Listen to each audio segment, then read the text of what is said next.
에스겔 9장 4절 여호와께서 이르시되 너는 예루살렘 성읍 중에 순행하여 그 가운데에서 행하는 모든 가증한 일로 말미암아 탄식하며 우는 자의 이마에 표를 그리라 하시고, 우리가 다 자기 죄를 잡아가고 자기 죄 때문에 탄식하며 울어야 되는데 에스겔은 전혀 다른 말을 하고 있죠.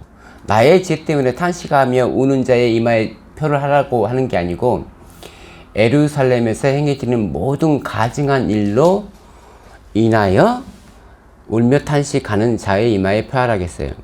하나님의 이는 자기 죄 때문에 울며 탄식하는 자의 이마에 표를 하라는 게 아니고 예루살렘에서 행해지는 모든 가증한 일로 인하여 울며 탄식하는, 그럼 예루살렘에서 행해지는 가증한 일로 말미암아 탄식하려면 가증한 일이 무엇인가를 알아야 되죠. 사람들이 가증한 일로 인하여 탄식하지 못하는 이유는 뭐냐면은 가증한 일이 아닌 줄 알기 때문에 탄식을 못하는 거예요. 그걸 알아야지 이마에 표를 받는데, 하나님은 가증하다라고 하는데 거기 사는 사람들은 이 정도면 참 거룩하다고 생각하는 거예요. 에스겔 16장 2절에 인자야 예루살렘으로 그 가증한 일을 알게 하여, 우리가 볼 때 그 사람들이 단무스를 위해서 애곡하고 하늘 여왕을 위해서 떡을 굽고 하는 것들은 가증한 일인데 당사자들은 그게 전혀 가증한 줄 몰랐단 말이에요. 태양을 향하여 경배하고 뭐 그런 것들을 당사자들은 그걸 하나님을 위해서 제사를 한다고 생각했단 말이죠. 그래서 누군가가 인자가 되어서 가증한 것이 뭔지를 말을 해줘야 돼요. 가증한 일을 하고 있는데 가증한 일이라고 말해주지 않으면 그냥 멸망하는 거잖아요. 가증한 일이라고 말해줬음에도 불구하고 계속 행하면 그 죄에 대한 책임은 그 사람이 지는 거죠. 에스겔서가 어떤 하나의 말을 하고 있어요. 내가 말을 해야지 저 사람이 듣든지 안 듣든지 하는 거고, 안 듣는 건 그 사람 책임인데 말하지 않는 건 너의 책임이야 라고 하는 거잖아요. 그러므로 너 음녀야 여호와의 말씀을 들을지어다. 지금 같은 16장에서 너 음녀야 라고 하는 그 음녀는 누구입니까? 에스겔 16장 2절에 인자야 예루살렘으로 그 가증한 일을 알게 하여 라고 시작해요. 16장이. 그래서 그 예루살렘을 지금 35절에서 음녀야 라고 하는 거예요. 예루살렘은 원래 한때 정결한 처녀였잖아요. 예루살렘 한때 정결한 처녀. 그 정결한 처녀였던 예루살렘이 가증한 일로 인해서 음녀가 되는 거잖아요. 제사장들이 거룩한 것과 부정한 것을 안 알려줬기 때문에 부정한 것을 거룩하다고 생각하고 거룩한 것을 부정하다고 생각해서 이런 사단이 일어난 거잖아요. 성 전체가 타락한 거잖아요. 교리가 타락하면 교회가 타락하죠. 근데 에스겔서와 무관하게 사는 사람들이 너무 많다는 거죠. 자기 죄에 대한 탄식만 하고 교회의 죄에 대한 탄식은 전혀 안 하죠. 왜냐하면 가증한 일이 뭔지를 모르기 때문에요. 가증한 일이 뭔지를 모르는 이유는 성경을 연구 안 해서. 성경을 연구 안 하는 이유는 읽어도 뭔 말인지 모르기 때문에. 문맥을 살펴가면서 성경이 하는 말이 무엇인가를 염두에 두고 읽는 게 아니고 그냥 부분 자기가 좋아하는 말만 빼서 읽기 때문에 모르는 거죠.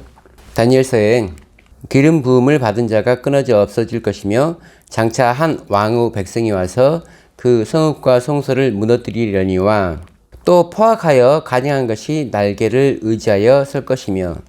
다니엘서 9장 24절 27절 말씀은 예루살렘의 멸망을 예고하고 있어요. 근데 다니엘은 예루살렘의 멸망을 두 번 더 언급하는데, 군대는 그의 편에 서서 성소 곧 견고한 곳을 더럽히며 매일 드리는 제사를 피하며 멸망하게 하는 가증한 것을 세울 것이며, 매일 드리는 제사를 피하며 멸망하게 할 가증한 것을 세울 때부터 1290일을 지낼 것이요. 얼핏 보기에 한 사건을 3번 언급한 것 같지만 실제적으로는 3번의 사건을 언급하는 거예요. 육적 이스라엘이 한 번 멸망하는 거고 영적 이스라엘이 2번 멸망하는 건데, 한 번은 역사 속에서, 한 번은 마지막 때에. 마태복음 24장 15절 그러므로 너희가 선지자 다니엘이 말한 바 멸망에 가증한 것이 거룩한 곳에 선 것을 보거든. 여기서 우리가 알아야 될 2가지는 멸망에 가증한 것이 무엇인가, 거룩한 곳은 어딘가. 그러면 멸망에 가증한 것이 거룩한 곳에 선다는 말은 뭔 말인가?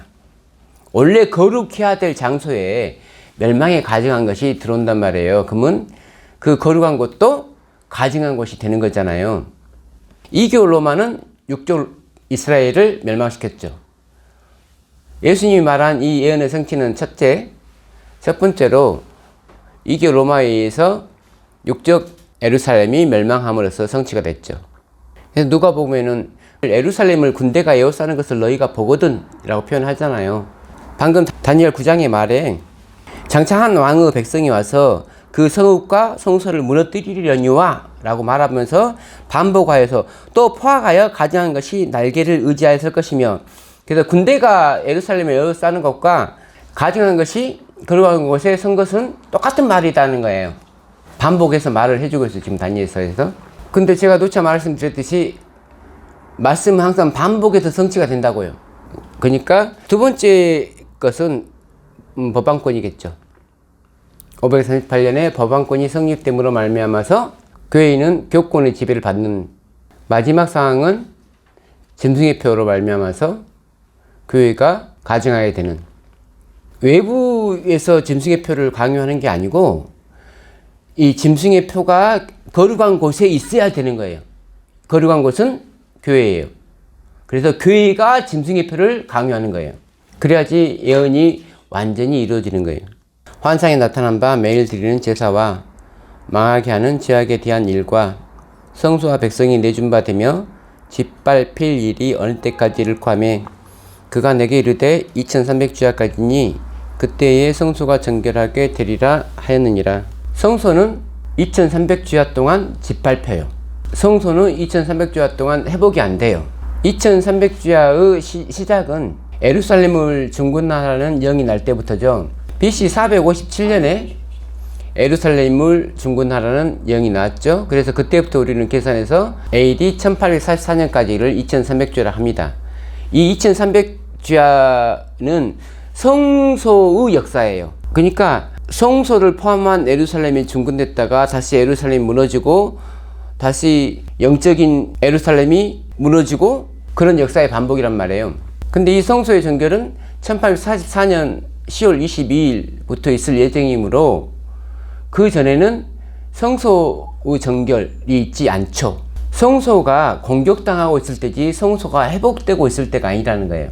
이런 다니엘서의 기본적인 내용을 모르면은 우리는 우리가 회복해야 될 것들에 대한 심각한 오해에 빠진다는 거죠. 용서는 증명이 되어야 함.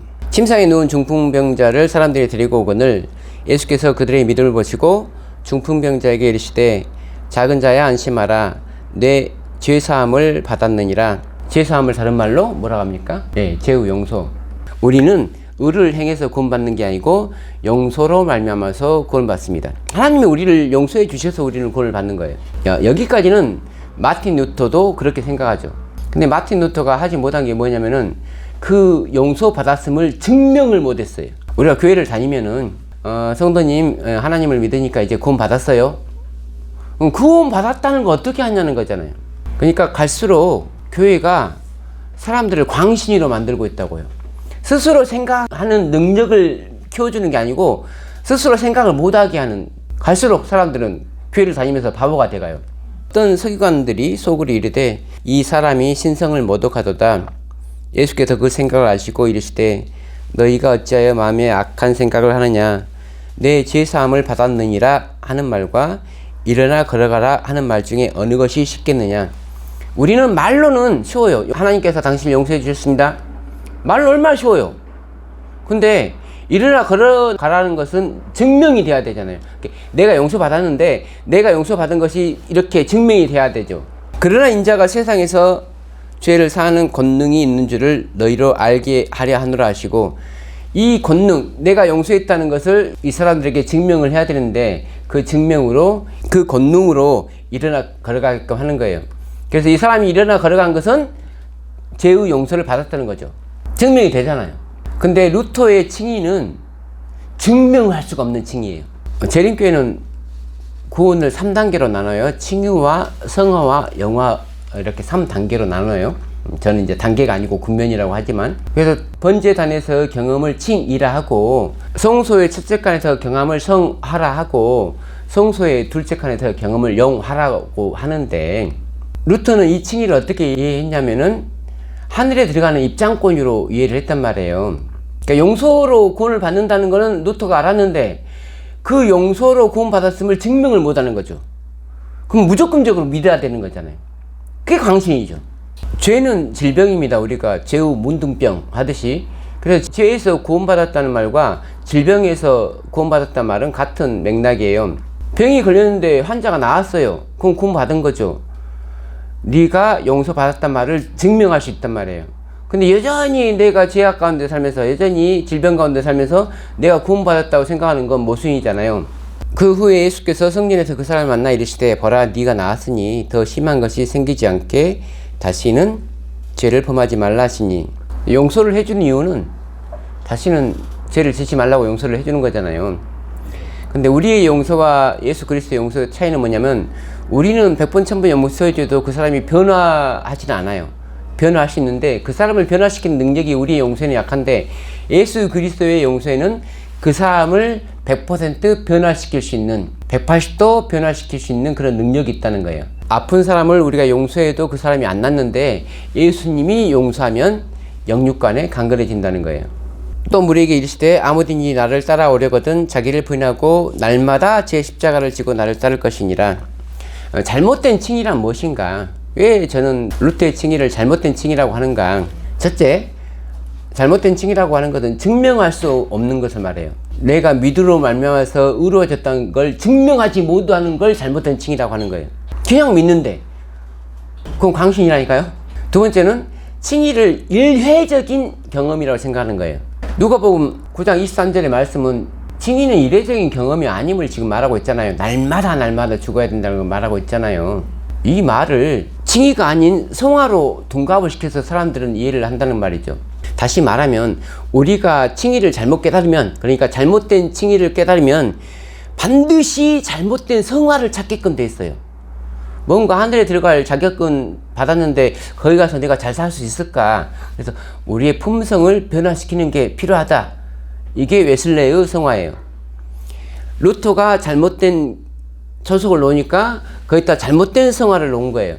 이 일들은 다 1844년 이전에 일어났던 일이에요. 아직 성수가 공격당할 때예요. 성수가 회복이 안 되고 정결이 안 될 때의 상황이란 말이에요. 그럼 얼만큼 안 됐는가를 제가 좀 더 증명을 할게요. 루터가 가장 싫어했던 성경으로서 인정을 좀 안 하려고 했던 성경 두 개가 있는데, 하나는 야고보서와 하나는 히브리서. 그래서 루터가 싫어했을 법만 한 말을 가지고 제가 루터의 칭의를 반박을 해보겠습니다.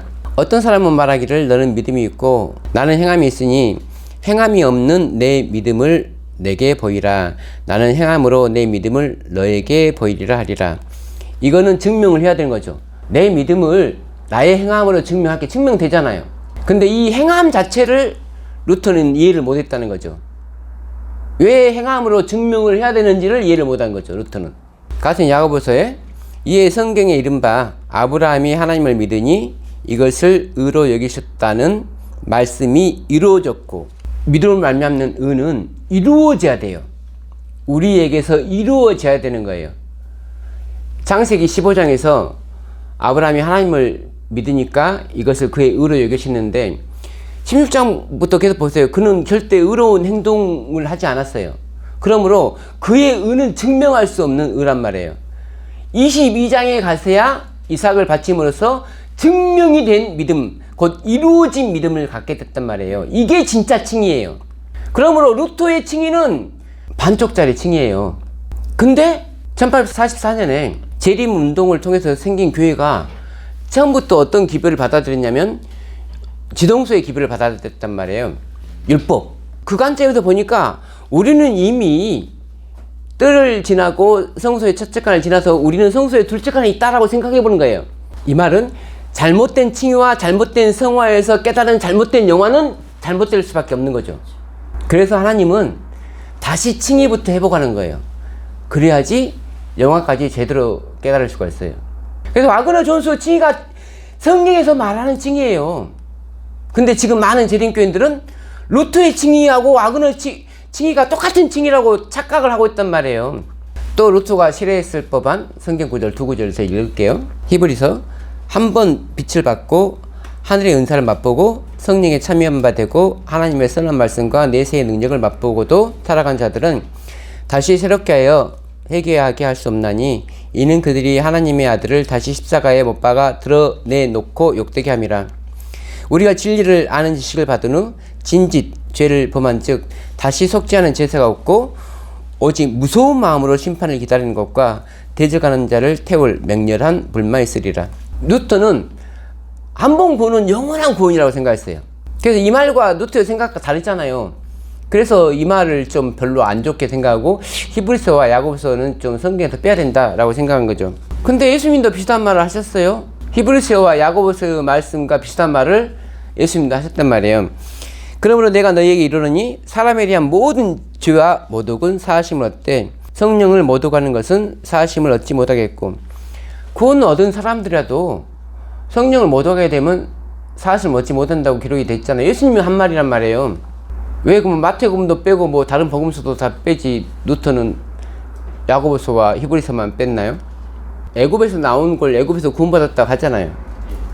근데 구원받은 백성들이 또 말을 안 들어서 죽기도 하고 백성 중에서 끊어지기도 하잖아요.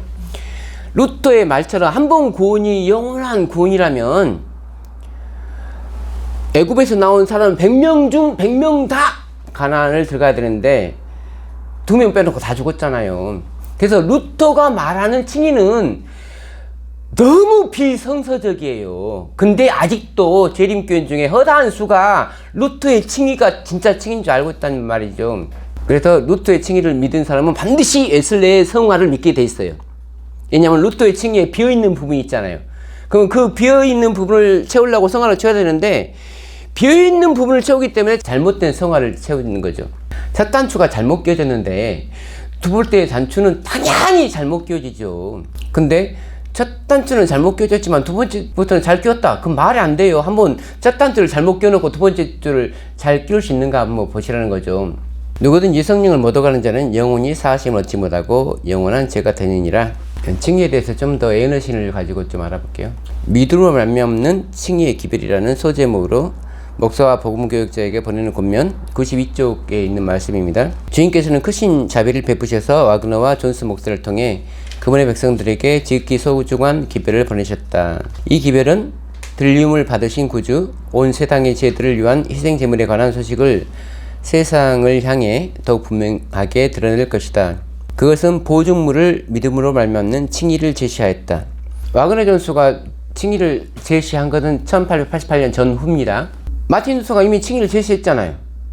1517년에. 근데 그로부터 약 300년이 훨씬 지난 후에 왜 칭의를 제시하는 거예요? 루터의 칭의가 잘못됐기 때문에 그래요. 근데 그 당시 사람들이 와그너 존스의 기별을 안 받아들인 이유는 우리는 이미 루터의 칭의를 받아들였기 때문에 너의 칭의도 똑같지 않냐라고 인식한 거예요. 결정적으로 루터의 칭의와 와그너와 존스의 칭의가 어떻게 다른가? 그들은 백성들에게 그리스도의 의를 받아들이도록 초청했는데 이것은 하나님의 모든 계명에 대한 순종으로 나타난다. 내가 칭의를 받았다는 것은 순종으로 증명하는 거예요. 근데 루터의 칭의는 개신교식 면죄부예요. 용서만 해줘. 너 그리고 오늘도 용서해 주는데 내일도 용서해 줄 거야. 모레도 용서해 줄 거야. 앞으로 계속 용서해 줄 거야. 뭐 맞는 말 같기도 해요. 하나님은 늘 용서해 주시니까. 근데 이건 용서를 받아들이는 게 아니죠. 하나님께서는 영원히 용서해 주시는데 그 영원한 용서를 이용하는 거죠. 악용하는 거죠. 그럼 하나님이 용서 안 해주셔서가 아니고 내가 그 용서를 거절했기 때문에 악용했기 때문에 끊어지는 거예요. 그 말씀이 민수기 구하옵나니 주의 인자의 광대하심을 따라 이 백성의 죄악을 사하시되 애굽에서부터 지금까지 이 백성을 사하신 것 같이 사하시옵소서. 용서해 주세요. 그 말이에요. 여호와께서 이르시되 내가 네 말대로 사하노라.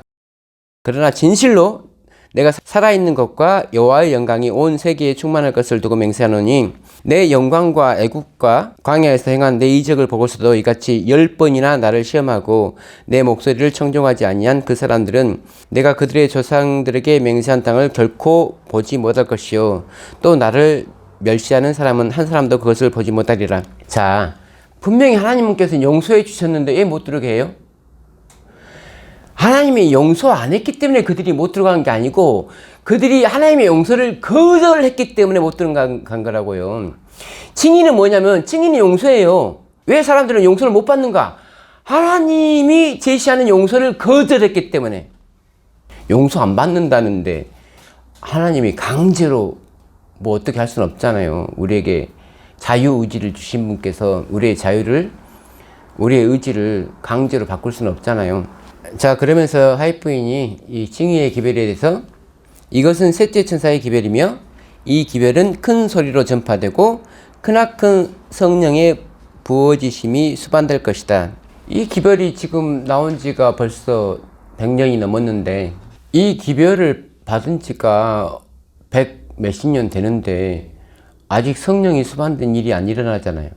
이 말은 지금도 잘못된 칭의를 계속 반복하고 있다는 거예요. 그러면 이분들이 잘못된 칭의를 반복하고 있다는 걸 어떻게 하냐? 칭의는 율법에 대한 순종으로 나타나는 거예요. 증명이 되는 거예요. 하나님 말씀을 제시했는데 거절하잖아요. 칭의가 없다는 거예요. 이 사람들은 하나님의 용서를 거절한다는 거예요.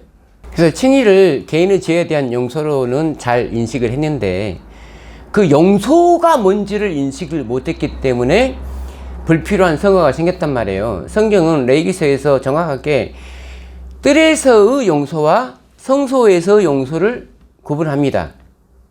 뜰에서는 개인의 죄에 대한 용서를 제시하고 있고 성소에서는 개인의 품성 변화가 아니고 교회의 죄에 대한 용서를 제시하고 있어요. 이건 율법이란 말이에요. 한 번도 성소는 네가 성소 안에 들어가서 네 마음의 변화를 좀 느껴봐라고 하지 않는단 말이에요. 만약에 우리가 성소에서 성품이 변화될 것 같으면 아브라함은 품성이 변화될 수가 없어요. 왜냐면 아브라함 때는 성소가 없었으니까. 성소가 없던 시대의 사람들은 품성이 변화가 안 되는 거야. 그럼 말도 안 되는 말을 믿고 있어. 안 그래요? 노아도 품성 변화가 안 돼야 돼. 성소가 없었으니까. 번제단에서 번제만 드렸잖아요. 칭의만 경험한 사람들이 마음의 성화를 경험해보지 못한 사람들 있잖아요. 그럼 당연히 품성이 변화 안 되는 거지. 근데 성경은 품성이 칭의에서 이루어진다고 증명이 된다고 말하고 있단 말이에요. 루터의 칭의가 근데 왜 인기가 있어요? 분명히 잘못되었음에도 불구하고 인기가 있잖아요. 왜 인기가 있어요? 루터의 칭의대로 구원받는다면 구원받을 자신이 있거든요. 근데 와그너가 제시한 칭의에 의해서 구원받기 힘들어요. 증명을 해야 되니까. 증명 못 하잖아요. 성경 말씀을 제시하니까 성경 말씀으로 그걸 반박하는 게 아니고 예언의신으로 반박하는데 어떻게 하나님께서 예언의 선물을 주신 이유는 엘렌 G 화이트 부인을 선지자로 세우신 이유는 화이트 부인의 목적은 본인의 글을 통해서 사람들을 성경으로 인도하는 게 목적이에요. 성경의 목적은 그 글을 통해서 예수 그리스도께로 우리를 인도하는 게 목적이에요. 예, 율법. 자, 율법의 목적은 예수 그리스도란 말이에요. 화이트부인의 글의 목적은 성경이란 말이에요. 근데 사람들 아직도 성경으로도 돌아가지 않고 예언의신에 머물러 있어요. 예언의신의 목적이 성경으로 돌아가게끔 하기 위함인데 예언의신으로 성경의 모든 기별들을 거절하고 있어요. 너희가 그릇 범죄하여 여호와가 모세에게 말씀하신 이 모든 명령을 지키지 못하되 곧 여호와께서 모세를 통하여 너희에게 명령한 모든 것을 여호와께서 명령한 날 이후부터 너희 대대에 지키지 못하여 회중이 부지 중에 범죄하였거든. 단체가 무슨 죄를 질 수가 있나요? 대대로 지키지 못한 죄가 있어요. 누가 말을 해줘야지 알 거 아니에요, 그 죄를. 대대로 지키지 못한 죄는 죄라는 인식 자체가 없죠. 일요일을 대대로 지킨 교회가 죄책감이 있나요? 없어요.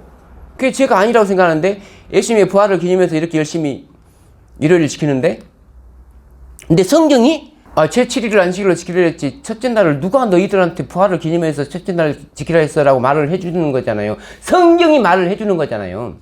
근데 아, 우리는 사도시대 때부터 계속 율례를 지켰어요 라고 하면은 성경을 거절하는 거죠. 성경으로 우리가 제시를 했어. 레위기 4장과 민수기 15장을 보니까 개인의 죄가 있고 단체의 죄가 있습니다. 우리가 생각하는 성화는 마음의 성화였는데 성경은 그렇지 않게 말하고 있습니다라고 했을 때 마치 개신교인이 사도시대 때부터 우리는 이를 지켰어요 라고 하는 것과 예언의 신에는 그렇게 안 나왔어요 라고 하는 것과 똑같잖아요. 예언의 신이 성경으로 인도해야 되는데 어떻게 예언의 신을 성경보다 더 높이냐고요. 지금까지 모든 기별은 성경을 열심히 연구함으로써 나왔어요. 비록 루터의 칭의가 잘못된 칭의이긴 하지만 칭의의 출발을 했잖아요. 성경을 열심히 읽다 보니까 나왔단 말이에요. 윌리엄 밀러는 어떻게 해서 기별자가 됐어요? 성경을 열심히 연구하다 보니까 다니엘서와 요한계시록을 알게 됐단 말이에요. 와그너 존스는 성경을 열심히 연구하다 보니까 로마서와 갈라디아서를 열심히 연구하다 보니까 칭의의 기별을 발견했단 말이에요. 또 왜 예언의 신을 붙잡고 예언의 신이 진리라고 착각을 하시냐고요. 화이트분이 성경을 열심히 연구하라 했으면 그 말 좀 듣고 열심히 연구해야 되는데 하라는 성경 연구는 안 하고 맨날 예언의 신만 읽고 있냐고요. 몽학 선생이야. 예수 그리스도를 인도하는 성경으로 인도하는 예언의 신이란 말이에요. 마치 유대인들이 율법에 딱 붙잡혀서 예수 그리스도를 못 바라봤듯이 예언의 신에 꽉 붙잡혀서 성경이 뭔 말을 하는지를 못 알아듣는 거란 말이에요.